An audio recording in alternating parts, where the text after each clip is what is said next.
سلام علیکم آقا. سلام علیکم و رحمت اوصیکم الله. بتقوی الله. بشین داخل بشین. قربان شما اجازه هست؟ بفهم. گزارش لطفا. تمامی دستوراتی که داده بودن مو به مو انجام شد. بله. تمامی موتور برق‌های بنزینی، دیزلی، پاورها، محافظهای یخچال، محافظهای کنترل همه فروخته شد. امروز انبار خالیه. انبار خالی 0 موجودی. گزارش. هر چه وارد کردن ما فروختیم. گزارش مالی. بله.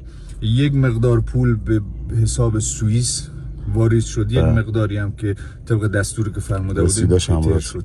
بله بله همه اینا هست. متشکرم. قربون شما. هم چیز تمام. بله بله. خیلی خوب.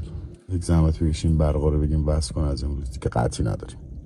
برق چیشه بس کنن آقا؟ یه بنده خدا از ما همین امروز 2000 تا موتور برق از ما خریه و تا انبارش نمیتونه بفروشه برق وصل ده. شما فروشنده بودی فروختی، ایشون هم عرضه داشته باشیم بفروشه.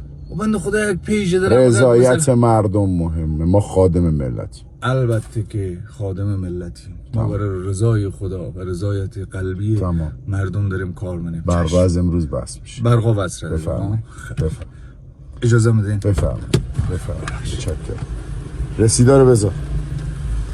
انشالله بذار رسیدا رو بذار. حفظ کنم. با اجازه. خوش اومد. خوش